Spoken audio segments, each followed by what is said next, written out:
Hey there, I'm AetherionArt, and I love the letter N. Okay, so I was just in the neighborhood and decided, why don't I just draw something here for 11 minutes straight and not know what the fuck to talk about over the damn 11-minute drawing here. I'm not exactly sure what I wanted to convey with this, but let me talk a little bit about, if you're familiar with my stuff online on the horrible internets. Here's a little insight into the tools and my methodology for some of these things that I do on for Clip Studio Paint here. I just wanted to do sort of a really quick, cute little bust shot of a character I can't remember the name of. I don't know. I think its name is Takubishi Can't Talk to Trevor Scott. I don't. Anyways. Here I am, and if you're familiar with CSP here, this is the pencil tool that's the labeled mechanical pencil, and it doesn't look like a realistic pencil. A lot of the other pencil tools have the grit or like the texturing to it to look more, like very, very traditional. I stumbled across the mechanical pencil one and wanted to use it a hell of a lot more, only because it allows me to just not use as many strokes, because I can be really incredibly messy when it comes to like doing sketches. I mean, zooming in here, it's sort of like a catastrophe compared to other sketches I like to see or whatever. It's not that clean, but it allows me to go through these lightning fast, as you can see there, because I was barely able to talk about why the hell I even used that thing before I was even done. Son of a bitch. Okay, next time I have to just record while I'm drawing. God damn it. Anyways, this will be the first video. It should. I'm never watching this. I'm never listening to this back.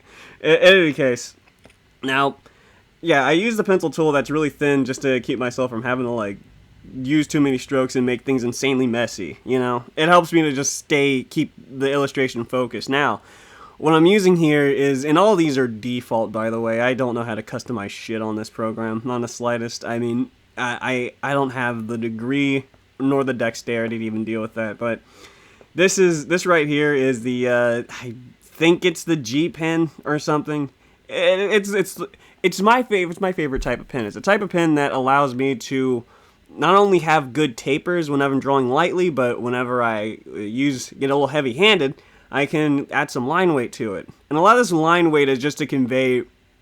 I mean, typically, you would use line weight to convey sort of a little bit of depth in something, a little heavier on something that's a bit closer, a little lighter on things that are a bit farther away, and generally speaking, with more cartoony looking things, you have a bolder outline on the outside and a thinner one on the inside. I don't know what the hell most like animations are doing now, but that's the one that I fucking grew up with that worked, and it just fucking worked. But in any case, so that's what I'm also using here, and what I want to keep in mind here, because I've been doing this for how long? I mean, I'm 25 now, and I've been drawing since I was 4. So this is just about 21 years of like me sort of figuring out how to do all this shit on my own, anyways. But I mean, depending on your region and your depending on what region of the world you live in, you may or may not be genetically like have the predisposition, the advantage to just pick up this shit right off the bat. But in any case, I'm a little American boy. I don't little brown, brownish, black. I'm a little American boy, so I don't know. It took me a bit longer. In any case, but what I wanted to stress to myself for the longest time was being able to like draw more clean, or at least do things in a way it has motion, in a way it has like a lot of like rounded edges, but it worships the triangle, which gives it a bit of dynamics to it. Everything has converging lines here. A lot of the lines have curves to them. And the curves allow you to sort of convey a sense of motion, maybe even like texture of something. You see, this is a very ample young lady here. She's making everything feel kind of squishy, makes it seem like fun. There's a bit of passive action in that. But God, I got lost in thinking about how squishy she is. Anyways.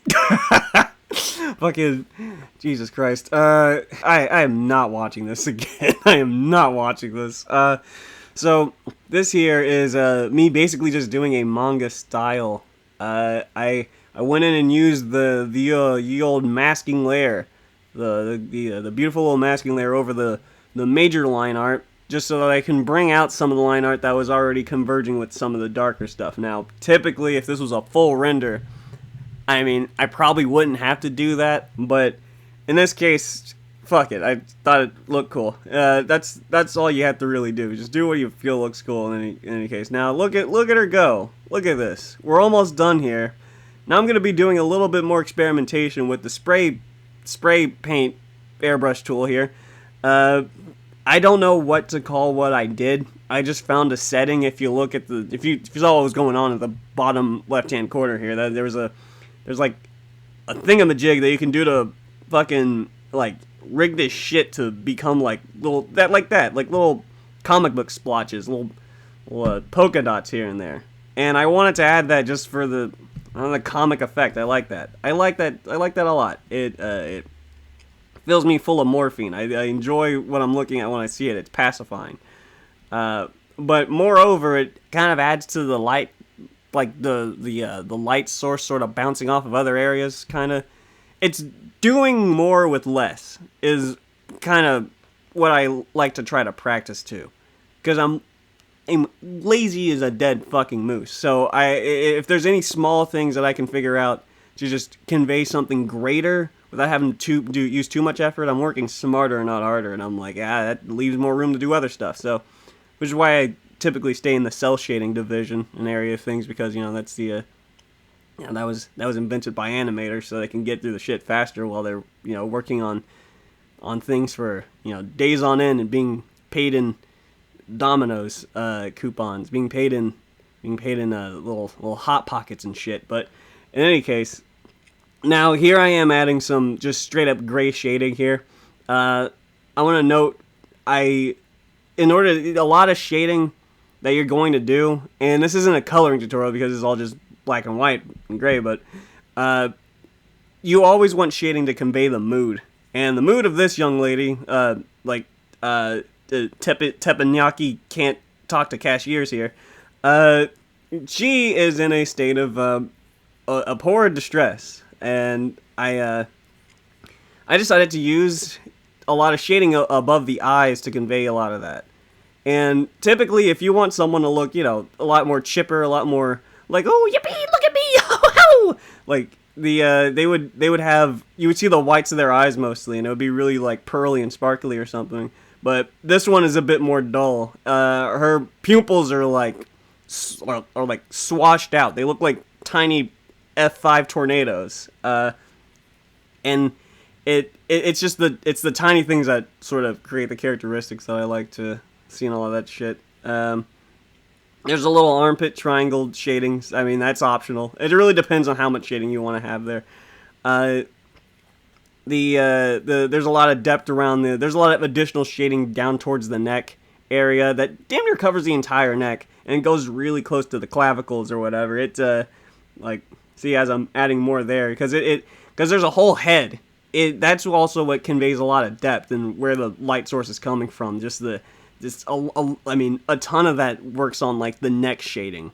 If you want to simplify things a lot, you can start with that, and then it sort of builds off of that from there. You don't have to do too terribly much. And here I am adding just a tiny little rice beads, little rices of light, right around where her eyes are. Just to like, they're dead looking, but I also wanted them to have like sort of look wet, little wet eyes, so that it feels characteristically a little bit more like alive, almost creepy, Like that fucker staring at me, and I don't know what it wants.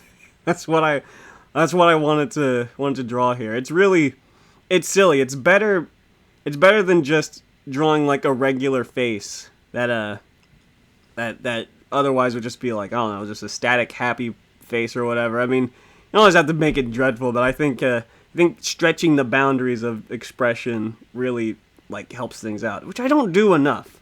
It's this quick little drawing that I'm probably more in love with than the last 10 drawings I've done all month, but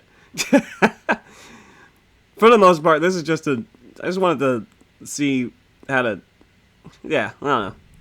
In any case, So, yeah, there's our little apple-headed girl. I added a little more shading on the shading itself using a masking layer with a gradient tool. So it was a darker gray that I put towards the epicenter of the light source. Like, the closer you get to the light source, the darker the shading usually is. So I had the gradient start, like, up high and then dissipate down low. So it seemed like the lighting was sort of like, you know, just, well, dissipating as it went down or whatever the hell. Adding contrasting shading like that usually helps a lot. Because it was a gradient, I didn't have to do too terribly much. I didn't have to go ham on the details. But looking at that alone, I think you get the idea. 100%. And it's eye-catching because essentially this is naked.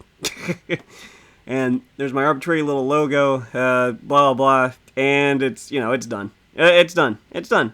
It's done. The drawing's done. Now, that was a little something. The next time I do this, I swear to Christ, I'm just going to record as I'm drawing, because I'll have a lot to say. It'll flow better. So that has been me, AetherionArt, the boy. Follow me on the Twitter, Newgrounds. Give me Patreon money till you're poor.